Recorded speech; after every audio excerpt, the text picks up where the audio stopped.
Hello everyone. तो इस video में हम बीपीएससी मेंस के जीएस पेपर 2 का जो पॉलिटी सेक्शन है उसका एक इम्पॉर्टेंट टॉपिक है गठबंधन की सरकार या गठबंधन की राजनीति। तो इस टॉपिक से आपको प्रीवियस ईयर में देखेंगे तो क्वेश्चन पूछा गया है और यह इम्पॉर्टेंट टॉपिक है बीपीएससी मेंस के पॉलिटी सेक्शन का।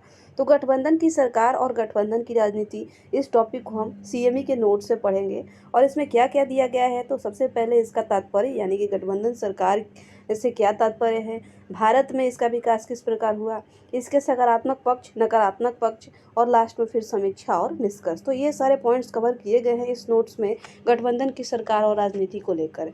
तो पहले दिया गया है तात्पर्य। तो गठबंधन सरकार से तात्पर्य क्या है, यानी कि एक तरह से इसका डेफिनेशन लिख देना है यहाँ पे।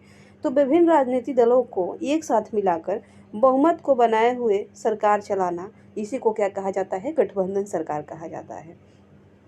भारत में गठबंधन सरकार या राजनीति के निर्माण के पीछे विभिन्न कारण उत्तरदायी रहे हैं, जिनमें से कि निम्नलिखित हैं। क्या क्या कारण रहे हैं भारत में गठबंधन की सरकार या राजनीति के निर्माण में?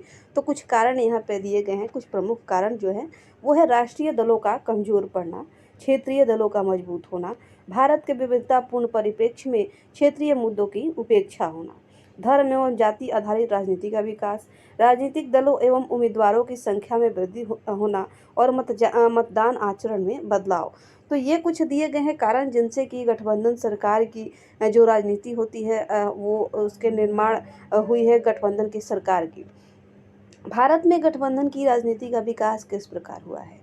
तो 1947 में भारत की आज़ादी के बाद 1950 के दशक में भारतीय राष्ट्रीय कांग्रेस के नेतृत्व में केंद्र एवं राज्य स्तर पर व्यापक जन समर्थन एवं बहुमत आधारित सरकारें बनी। लेकिन आगे चलकर समयोपरांत गठबंधन की राजनीति आधारित सरकारों का विकास हुआ, जिसे हम निम्नलिखित 3 चरणों में देख सकते हैं। यानी कि 1950 के दशक तक अगर देखा जाए भारत की आज़ादी के बाद, तो भारत में कांग्रेस जो था वो फुल बहुमत में उसकी सरकार बनती रहती थी, व्यापक जन समर्थन और बहुमत आधारित सरकारें बनी। लेकिन उसके बाद क्या हुआ, आगे चलकर गठबंधन की राजनीति पर आधारित सरकारें बनने लगी। यानी किसी एक पार्टी को पूर्ण बहुमत नहीं मिलने के कारण 2-3 पार्टियां मिलकर बहुमत की सरकार बनाती हैं, उसे गठबंधन कहा जाता है। तो इस तरह से क्या हुआ कि समयोपरांत गठबंधन की राजनीति आधारित सरकारों का विकास हुआ। अब इसके 3 चरण हैं। पहला चरण में क्या दिया गया है, तो पहला चरण है 1960 का दशक। इस दशक में 1967 के चुनावों के बाद पहली बार बिहार सहित कुछ अन्य राज्यों में गठबंधन आधारित सरकारें बनी, लेकिन वे स्थायी न रह सकी, अर्थात अपना कार्यकाल पूरा न कर सकी। यानी कि पहला चरण है 1960 का दशक, जिसमें कि 1967 के चुनाव के बाद पहली बार बिहार सहित, इसमें कि बिहार भी इंक्लूड है, कई राज्यों में क्या हुआ, गठबंधन आधारित सरकारें बनी, लेकिन वो अपना कार्यकाल पूरा न कर सकी। यानी कि कार्यकाल पूरा होने से पहले ही उनमें मतभेद हो गया। दूसरा दिया गया है 1970 का दशक। तो इस चरण में 1977 में केंद्र के साथ ही कई राज्यों में गठबंधन आधारित सरकारें बनी, लेकिन इस बार भी ये सरकारें ज़्यादा समय तक संचालित नहीं हो पाई। तीसरा चरण जब दिया गया है वो है 1990 से वर्तमान तक का समय दिया गया है। तो इस चरण में राजग यानी कि राष्ट्रीय जनतांत्रिक गठबंधन, भाजपा एवं सहयोगी दल तथा यूपीए, कांग्रेस एवं उसके सहयोगी दलों के जैसे व्यवस्थित गठबंधन विकसित हुए। तो कुछ बदलावों के साथ वे वर्तमान में भी जारी हैं। वर्तमान में यद्यपि केंद्र में भाजपा के नेतृत्व वाली पूर्ण बहुमत की संख्या है, वहीं भाजपा एवं अन्य सहयोगी दलों के गठबंधन की कई राज्यों में भी सरकारें हैं। साथ ही यूपीए भी अपने प्रभाव पर विस्तार हेतु संघर्षरत है। वास्तव में तीसरे चरण की गठबंधन की सरकारें अपनी कुछ कमियों के बावजूद काफ़ी हद तक गठबंधन आधारित राजनीति को विकसित करती रही। तो ये कब का समय है, 1990 से लेकर वर्तमान तक का समय। उससे पहले जो 1960 के दशक में, 1970 के दशक में गठबंधन की सरकारें बनी, वो बनी लेकिन वो अपना कार्यकाल पूरा न कर सकी, बीच में ही उनकी सरकारें भंग हो गई। लेकिन 1990 से वर्तमान तक का अगर समय देखा जाए तो गठबंधन की सरकारें अभी तक ये जारी है। इनका जो गठबंधन की सरकार है ये अभी तक देखने को मिल रहा है। केंद्र में जो है भाजपा की सरकार है पूर्ण बहुमत वाली, तो वही कई राज्यों में भाजपा के साथ मिलकर कई अन्य पार्टियां जो है वो गठबंधन की सरकार वहाँ पे चला रही है। नेक्स्ट है कि गठबंधन सरकार के अब कुछ सकारात्मक पक्ष दिए गए हैं, यानी कि इसके क्या क्या सकारात्मक पक्ष हो सकते हैं गठबंधन की सरकार का। तो गठबंधन सरकार के सकारात्मक पक्षों को निम्नलिखित बिंदुओं पर देखा जा सकता है। अब क्या क्या इसके सकारात्मक पक्ष हैं, तो पहला है राज्यों का महत्व बढ़ना। तो गठबंधन सरकारों में विभिन्न क्षेत्रीय दलों का प्रभाव बढ़ने से राष्ट्रीय राजनीति में विभिन्न राज्यों के महत्व की वृद्धि हुई है। दूसरा है संघ राज्य विवाद का कम होना। तो ऐसा माना जाता है कि गठबंधन सरकारों में विभिन्न राज्यों के प्रतिनिधित्व के कारण केंद्र राज्यों के विवादों में कमी आती है तथा सरकार सहकारी संघवाद को बढ़ावा मिलता है। तीसरा है राज्यों की विविधता को संतुष्टि एवं संरक्षण मिलता है इससे। चौथा है न्यूनतम साझा कार्यक्रम के द्वारा शासन की व्यापकता होती है। अधिक लोकतांत्रिक संघात्मक ढांचे का निर्माण किया जाता है। राजनीतिक तानाशाह पर अंकुश लगता है इससे।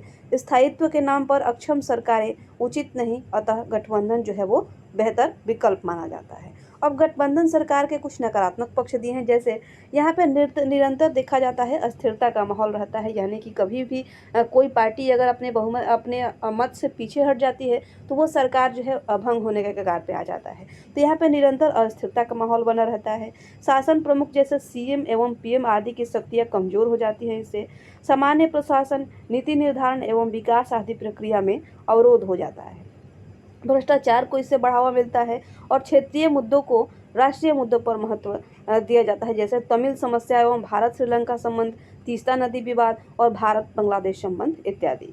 अब समीक्षा और निष्कर्ष में क्या दिया गया है, तो वास्तव में गठबंधन की राजनीति या सरकार के संबंध में पक्ष एवं विपक्ष दोनों प्रकार के मत दिखाई पड़ते हैं। इसके सकारात्मक एवं नकारात्मक पक्षों के बीच ध्यान योग्य बात यह है कि गठबंधन सरकारों का निर्माण एवं विकास परिस्थितियों पर निर्भर करता है जिनमें ऐसी व्यवस्थाएं अवश्य भामी हो जाती हैं। अतः गठबंधन सरकारों के संबंध में इसकी सफलता हेतु कुछ शर्तों या सुझाव निर्धारित किए जा सकते हैं, जिनमें से कि प्रमुख निम्नलिखित हैं। अब कुछ सुझाव दिया गया है कि इसमें क्या सुझाव किया जा सकता है जिससे कि ये गठबंधन की सरकारें हैं वो और उससे और अधिक सफलता मिले और अच्छा ये शासन और प्रशासन चला सके। तो पहला है न्यूनतम साझा कार्यक्रम। तो इस प्रकार के साझा कार्यक्रमों के निर्माण से गठबंधन को एक सुव्यवस्थित दिशा में निर्देशित करने में सहयोग मिलता है। पिछले दशकों तथा वर्तमान में भी भारतीय राजनीतिक परिदृश्य में जो गठबंधन सरकारें चल रही हैं उनमें साझा कार्यक्रमों के निर्माण से सरकार को काफ़ी हद तक सफलता मिली है। दूसरा है विवादित मुद्दों से यथासंभव गठबंधन को दूर रखना।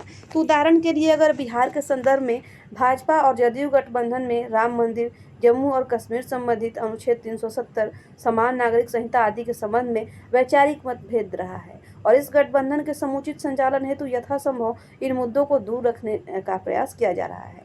तो जो भी विवादित मुद्दे हैं वो कोशिश किया जाना चाहिए कि गठबंधन की सरकार इससे दूर रहे।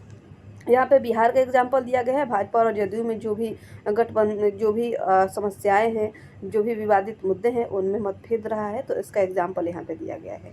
चुनाव पूर्व गठबंधन से संबंधित है कि सामान्यतः चुनाव पूर्व गठबंधन वाले सरकारें काफ़ी हद तक सफलतापूर्वक संचालित होते रहे हैं। अतः इस पक्ष को भी सफल गठबंधन की राजनीति हेतु शर्त के रूप में देखा जा सकता है, यानी कि गठबंधन आप चुनाव जीतने के बाद ना करें, गठबंधन चुनाव से पहले ही हो जाना चाहिए और गठबंधन के साथ ही आप अपना चुनाव लड़ें। तो ये भी एक अच्छा विकल्प है, अच्छा शर्त है जो कि गठबंधन की राजनीति के रूप में देखा जा सकता है। समान महत्व के संबंध में दिया गया है कि किसी गठबंधन के कुशलतापूर्वक संचालन हेतु यह आवश्यक है कि गठबंधन में शामिल सभी दलों को समान महत्व दिया जाए। मंत्री परिषद में भागीदारी। तो गठबंधन सरकार के कुशल संचालन हेतु घटक दलों का सरकार या मंत्री परिषद में भागीदारी एक महत्वपूर्ण शर्त है और यह भागीदारी अनुपातिक प्रतिनिधित्व के आधार पर किया जाना चाहिए। यानी कि जो भी गठबंधन की सरकार है, यानी कि जो भी पार्टीज हैं जो गठबंधन की सरकार में शामिल हैं, उनके सदस्यों को मंत्री परिषद में शामिल किया जाना चाहिए। तो क्या होता है कि उनमें भी खुशी रहती है और वो अपना मत पीछे नहीं लेते हैं। इस तरह से जो सरकार है वो लंबे समय तक टिक पाती है। योग्य नेतृत्व के संबंध में दिया गया है कि गठबंधन की राजनीति के कुशलतापूर्वक संचालन में यह आवश्यक है कि उसका नेतृत्वकर्ता योग्य, कुशल एवं प्रभावशाली हो। तो ये कुछ दिए गए हैं, कुछ आगे की राय है कि कुछ आगे के सुझाव जो कि गठबंधन की सरकार में लागू अगर किया जाता है तो ये जो सरकारें हैं वो और भी सफल हो सकती हैं। तो ये है गठबंधन की सरकार की राजनीति के संबंध में, ये सीएमए के नोट्स में दिया गया है, जिसमें कि सकारात्मक पक्ष, नकारात्मक पक्ष, कुछ आगे के सुझाव, तो ये सारे पॉइंट्स इसमें शामिल किए गए हैं। अगर इससे संबंधित क्वेश्चन आता है तो इस तरह के पॉइंट्स आप अपने आंसर में इंक्लूड कर सकते हैं। तो इस वीडियो में बस इतना ही। यहाँ तक वीडियो देखने के लिए आपका बहुत बहुत धन्यवाद।